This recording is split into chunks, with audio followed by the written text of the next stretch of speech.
Halo, Assalamualaikum warahmatullahi wabarakatuh. Perkenalkan, nama saya Selin Muksin dengan NIM 1904015175. Di sini saya akan sedikit menyampaikan terkait perbedaan antara konvensional PCR dan real-time PCR.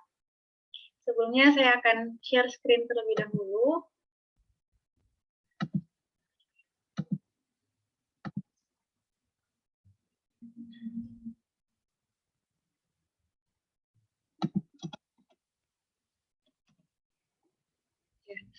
Dari pengertiannya, konvensional PCR atau yang biasa disebut dengan PCR generasi pertama adalah proses di mana perbanyakan materi genetik dan tahap deteksi produk dilakukan secara berturut-turut, yaitu tahap deteksi dilakukan bila tahap perbanyakan materi genetik telah selesai.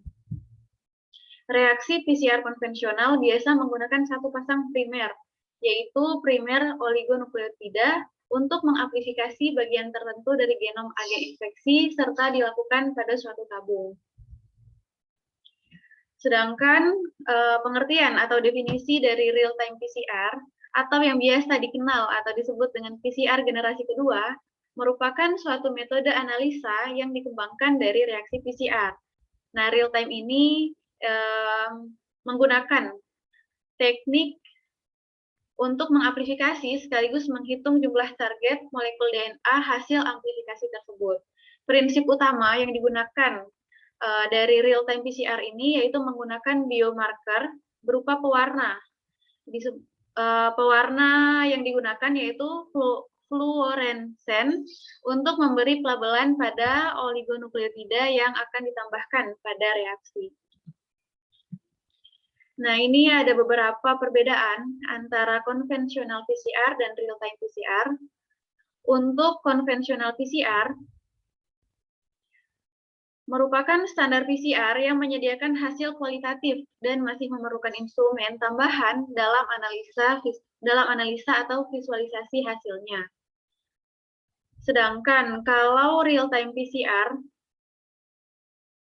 menggunakan tambahan pewarna fluoresensi dalam hasil atau dalam proses reaksinya. Dan hasilnya juga dapat diamati secara real time atau langsung selama prosesnya berjalan. Kalau konvensional PCR, hasil akhirnya berupa visualisasi pita-pita DNA. Sedangkan untuk real time PCR, hasil akhirnya berupa kurva antara nilai fluoresensi atau siklus PCR. Untuk konvensional PCR membutuhkan instrumen tambahan, yaitu elektroforesis agar atau gel elektroforesis dan dokumentasi agar atau gel documentation untuk visualisasinya. Dan pewarnaan DNA dilakukan setelah proses PCR dan biasanya menggunakan pewarna etidium bromida atau ETBR. Sedangkan kalau real-time PCR, berdasarkan jenis pewarna yang digunakan, real-time PCR dibedakan menjadi dua, yaitu intercalating dye dan hybridization probe atau pelacak. Baik, mungkin sekian yang dapat saya sampaikan di sini. Semoga bermanfaat. Saya tutup. Wassalamualaikum warahmatullahi wabarakatuh.